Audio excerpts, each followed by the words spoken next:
नमो नमः भवतां सर्वेषां हार्दं स्वागतम। आप सभी का संस्कृत सोपानम में फिर से बहुत बहुत स्वागत है। आशा करता हैं कि आप सब अच्छे हैं। मैं भी एकदम बढ़िया हूँ।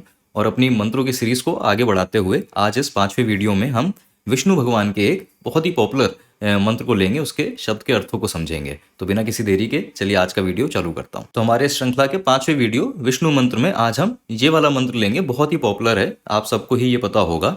एक बार इसको कैसे बोलते हैं मैं बता देता हूँ।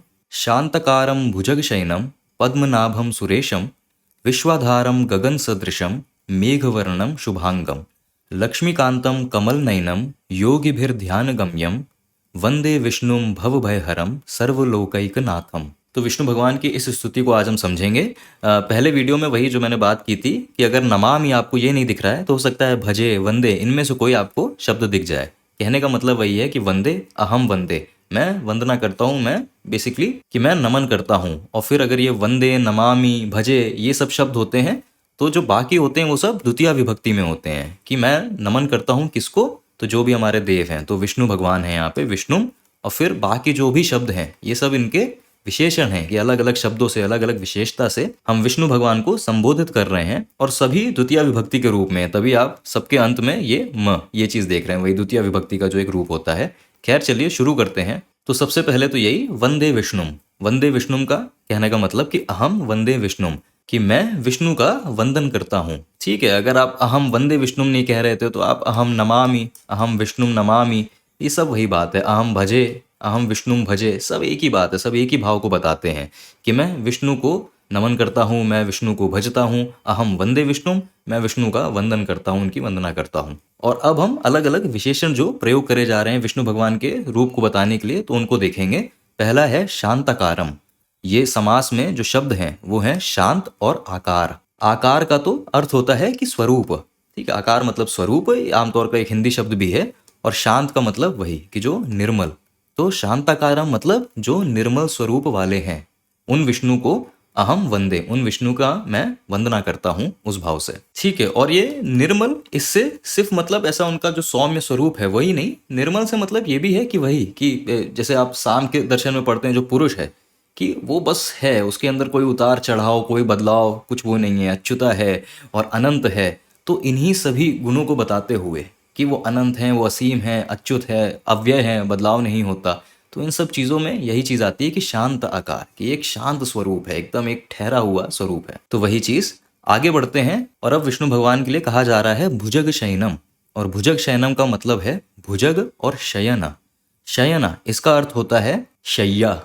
शैया जो हम हिंदी में कहते हैं, शैया मतलब जो इंग्लिश में हम कहते हैं बेड, बेड या काउच, तो वो चीज। और भुजग तो इसका मतलब होता है जो नाग होता है, नाग, सांप। और ये चीज हमें पता ही है कि जो विष्णु भगवान है जो उनकी शैया है तो वो शेष नाग है। वो शेष नाग के शैया पे विश्राम करते हैं, आराम करते हैं अपने वैकुंठ लोक में। शेष नाग जिनकी शैया है, भुजग शयनम, तो शेष नाग जिनकी शैया है उन विष्णु भगवान को अहम वंदे, मैं वंदन करता हूँ उनका। ठीक है, तो उस वाले स्वरूप का यहाँ पे वर्णन हुआ है। आगे बढ़ते हैं और अब कहा जा रहा है कि पद्मनाभम, जिसमें शब्द जो है वो है पद्म और नाभ। और ये पद्म ये हम पहले भी देखते आ रहे हैं, पद्म मतलब कमल का पुष्प। ठीक है, और नाभ यहाँ से मतलब है जो नाभि होती है, नेवल जो होता है वो चीज। पद्मनाभ कहने का मतलब है कि विष्णु भगवान है, उनकी नाभि से एक कमल का फूल खिला हुआ है। और कई बार हम ये भी देखते हैं कि उस कमल के फूल से ही वो ब्रह्मा जी का भी स्वरूप बना हुआ है। लेकिन ये नेवल से, नाभि से कमल का फूल खिलना, इस स्वरूप को हमने पहले भी देखा है। उसी स्वरूप को यहाँ दर्शाया जा रहा है कि जिनकी नाभि से कमल का फूल खिला है, पद्मनाभ। तो देखिए हमारे सनातन धर्म में ये कमल का पुष्प जो है ये कई चीजों को सिंबलाइज करता है। जो हाईएस्ट चीज को सिंबलाइज करता है वो करता है प्रज्ञा को। प्रज्ञा मतलब जो ट्रांसडेंटल नॉलेज है, जो एकदम प्योर नॉलेज है, उस चीज को ये दर्शाता है, ये सिंबलाइज करता है। सुंदरता को तो सिंबलाइज करता ही है कि जब कमल नयनम कह रहे हैं तो सुंदरता के उस विशेषता की बात कर रहे हैं। लेकिन यहाँ पे नाभ, पद्मनाभ की नाभि से कमल निकला है, तो ये जो कमल निकला है ये पूरी सृष्टि को दर्शाता है। ये उस ज्ञान को दर्शाता है जिस प्योर ज्ञान से पूरी सृष्टि का निर्माण हुआ है। अब सवाल आता है कि ये प्योर ज्ञान, ये जो प्योर विजडम होती है, जो ट्रांसेंडेंटल नॉलेज होती है, इसके लिए हम क्यों कमल के पुष्प को सिंबलाइज करते हैं, इसका सिंबल क्यों इस्तेमाल करते हैं? वो इसलिए है कि कमल के फूल, लोटस फ्लावर की एक प्रॉपर्टी होती है सुपर हाइड्रोफोबिसिटी।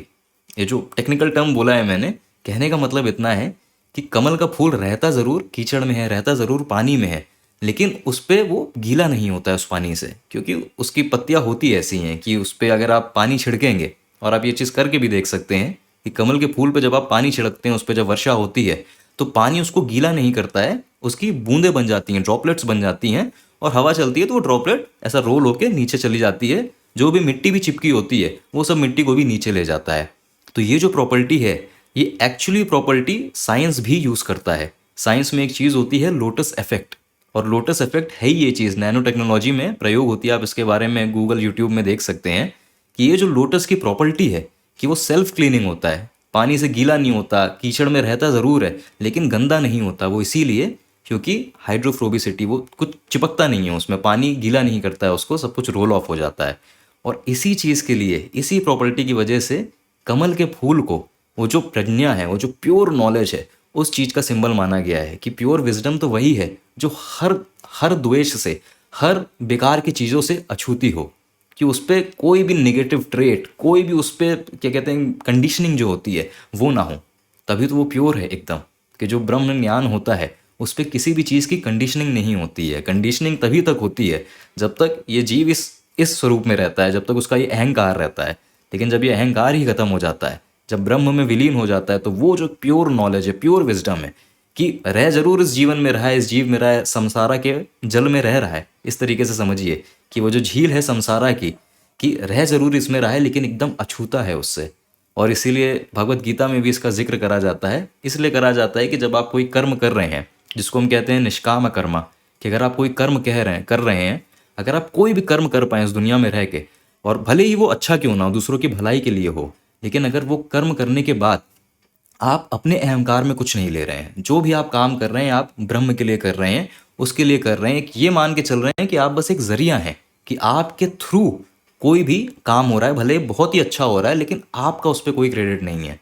तो जब आप काम करते हुए भी हर चीज़ से अलग रह लेते हैं, एक वैराग्य को हासिल कर लेते हैं, जो क्या कहते हैं प्योर वैराग्य होता है, किसी चीज़ से जुड़े नहीं है, हर चीज़ से जो एक हेल्दी डिटैचमेंट है आप वो बना के रखे हैं, तो उस वैराग्य, उस डिटैचमेंट, उस चीज़ों को, ये सब चीज़ों को ये कमल का फूल दर्शाता है। और इसीलिए उसको, कमल के फूल को इतना महत्व दिया गया है हमारे सनातन धर्मा में, स्पिरिचुअलिटी की लाइन में, अध्यात्म की लाइन में भी कमल के फूल का यही महत्व है कि वो प्योर अनटस्ट, किसी भी चीज़ से कंडीशनड नहीं, वो जो एक प्योर चीज़ है वो है कमल का फूल। तो यही बात है। तो आशा करता हूँ कि कमल, इसका जो एक महत्व है उसका थोड़ा सा आपको आइडिया लगा। इसके बारे में आप गूगल और यूट्यूब में अपने हिसाब से भी पढ़िएगा, बहुत इंटरेस्टिंग है, बहुत अच्छे सिंबॉलिक मीनिंग होती है कि विष्णु जी के नाभि से निकलना किसी चीज़ को। तो देखिए, नाभि से निकलने का भी एक बहुत महत्व है कि विष्णु जी को हम कहते हैं सस्टेनर, कि वो पालन करता है इस सृष्टि के, और नाभि से निकला है वो कमल का फूल, नाभि से निकला है वो पूरी सृष्टि। तो आप एकदम मतलब बहुत देखते ही समझ में आता है कि इसका सिंबॉलिक मीनिंग क्या है। कि सिंबॉलिक मीनिंग वही है कि जब हम पैदा होते हैं और हम जब अपने फीटस स्टेट में होते हैं, अपने मदर के वूम के अंदर होते हैं, तो जो भी हमें न्यूट्रिएंट मिल रहे हैं, जो भी हमें ऑक्सीजन मिल रही है, वो हमारी माता जो है, हमारी मदर, उनसे जो अम्बिलिकल कॉर्ड होती है, जो अम्बिलिकल कॉर्ड होती है उसके माध्यम से हमें मिलती है। अम्बिलिकल कॉर्ड के ही माध्यम से ऑक्सीजन और न्यूट्रिएंट्स, सारी चीज़ें मदर से फीटस में पास होती हैं। और जो भी फीटस में वेस्ट मटेरियल जनरेट होता है वो भी अम्बिलिकल कॉर्ड से ही वापस होता है, जो बाहर निकलता है। तो ये जो लाइफ लाइन है एक तरीके से, कि अम्बिलिकल कॉर्ड एक तरीके से लाइफ लाइन है। तो वो चीज़ क्यों है? क्योंकि जब हम पैदा हुए तो वो हमें चाहिए, वो लाइफ लाइन टूट जाएगी तो जन्म ही नहीं होगा। वही चीज़ यहाँ पे दर्शाई जा रही है कि विष्णु भगवान जो पालन करता है, सस्टेनर हैं, तो उनकी नाभि से ये कमल का फूल निकला, ये सृष्टि निकली है। क्योंकि वो जो प्राण है, जो एक प्राण, जो एक वाइटल एनर्जी है, वाइटल फोर्स है, वो उन्हीं के थ्रू आ रही है, हमारी विष्णु भगवान के ही थ्रू आ रही है। इन सब चीज़ों को दर्शाता है। इन सब चीज़ों का, जो भी हम पुराण में चीज़ें पढ़ते हैं, जो भी हम फोटो देखते हैं, पिक्चर देखते हैं, तो एक झलक देखने में हमें ऐसा लग सकता है कि कुछ भी बनाया हुआ है, कि नाभि से कमल का फूल निकाल दिया, कुछ भी दिखा रहे हैं। लेकिन हर किसी का एक सिंबॉलिक मीनिंग है, और जब आप उस सिंबॉलिक मीनिंग को समझते हैं तब आपको उस बात की गहराई समझ में आती है। तो वही पद्मनाभा, जिनकी नाभि से कमल का फूल खिला है, तो इसके भी बहुत सिंबॉलिक मीनिंग है, और भी लेयर्स हैं। आप अपने टाइम में इसके बारे में पढ़िएगा, कमल के फूल का क्या महत्व है, जो मैंने बताया वो तो है, लेकिन अपने टाइम में भी इसके बारे में पढ़िएगा। बहुत अच्छी सिंबॉलिक और स्पिरिचुअल मीनिंग होती है, आध्यात्मिक मतलब होता है इन सब चीज़ों के पीछे। ऐसे ही नहीं ये चीज़ बना दी गई हैं। खैर, आगे बढ़ते हैं अब। और अब कहा जा रहा है सुरेशम। और सुरेशम, ये तो आसान है समझना, सुर और ईश। ईश मतलब जो मास्टर है, जो ईश्वर है, किसका? सुरों का। तो सुरा नाम ईशा इति सुरेशा। यहाँ पे आ और ई इसके बीच में वही गुण संधि होके ई का ये ए हो जा रहा है, इसीलिए सुर ईशा ये जुड़ता है सुरेशा। कि यही कहा जा रहा है कि विष्णु भगवान कौन है, जो सभी देवताओं के ईश हैं, जो सभी देवताओं के ईश हैं, उन विष्णु भगवान को अहम वंदे। ठीक है, और अब आगे बढ़ेंगे तो विश्वाधारम। तो ये भी समास दो शब्दों से बना है, विश्व और आधार। आधार का मतलब जो हिंदी में होता है कि जो आधार है, जो मूल आधार है, और पूरे विश्व का, पूरे विश्व क्या, पूरे सिर्फ संपूर्ण जगत ही नहीं, सारी ही सृष्टि का, इस जगत को छोड़ के, सभी लोगों को छोड़ के, जो भी कुछ है सृष्टि में, तो पूर्ण सृष्टि का जो आधार है विष्णु भगवान, तो वही उन विष्णु भगवान को अहम वंदे। और अब आगे बढ़ेंगे तो गगन सदृशम, ये हमारा शब्द है, और इसमें भी जो दो शब्द हैं वो है गगन सदृश। गगन का अर्थ होता है वही, गगन मतलब आकाश, और सदृश इसका मतलब होता है उसकी तरह। जिसकी भी हम बात कर रहे हैं, यहाँ पे गगन की बात कर रहे हैं, तो गगन के समान, गगन की तरह। और गगन के समान कहने का क्या मतलब है, तो गगन के समान अनंत और असीम, कि जैसे आकाश वो अनंत और असीम है, तो वैसे ही विष्णु भगवान का स्वरूप है। तो उस स्वरूप को बताने के लिए हमने कह दिया गगन सदृश। ठीक है, ऐसा ही देखिए मिलता हुआ विशेषण हम शिव भगवान के लिए भी प्रयोग करते हैं, जिनको हम कहते हैं दिगंबरा, दिगंबरा, कि जिनके वस्त्र चारों दिशाएं हैं। तो एक तरीके से एक सिमिलैरिटी है उस चीज में, तो वैसे ही कुछ यहाँ पे भी है, गगन सदृशम। आगे बढ़ते हैं, और आगे अब कहा जा रहा है मेघवर्णम। और मेघवर्ण मतलब है कि मेघ की तरह जिनका वर्ण है। वर्ण का मतलब होता है यहाँ पे कलर। ठीक है, कृष्ण वर्ण काला रंग, पीत वर्ण पीला रंग, तो वही मेघवर्ण से क्या मतलब है, तो बादलों के समान नील वर्ण वाले। तभी आप कई जगह दिखाएंगे, देखिए कृष्ण भगवान जो विष्णु भगवान के अवतार हैं, तो उनका ये नील वर्ण का स्वरूप दिया जाता है। तो वही थंडर के टाइम, तूफान के समय जो एक बादलों का एक जो नीला वर्ण निकल के बाहर आता है, तो बादलों के समान नील वर्ण वाले, नील वर्ण भी कह सकते हैं आप बादलों का, जो तूफान के समय जो एक कृष्ण वर्ण होता है, जो एक काला, जो एक ग्रे या काला का जो एक शेड होता है, वो जो वर्ण होता है, तो वो भी वर्ण आप देख सकते हैं। ठीक है, तो मेघ वर्णम, बादलों के समान नील वर्ण वाले वह विष्णु भगवान, विष्णुम अहम वंदे, मैं वंदन करता हूँ, मैं वंदना करता हूँ। आगे बढ़ते हैं, और अब कहा जा रहा है शुभांगम। और शुभांगम इसका अर्थ है शुभ अंग। अंग से यहाँ पे अर्थ आप ये समझिए कि अंग से जो भी उनका अंश है, कि जो ये पूरी सृष्टि है, ये एक तरीके से उनका अंश ही तो है।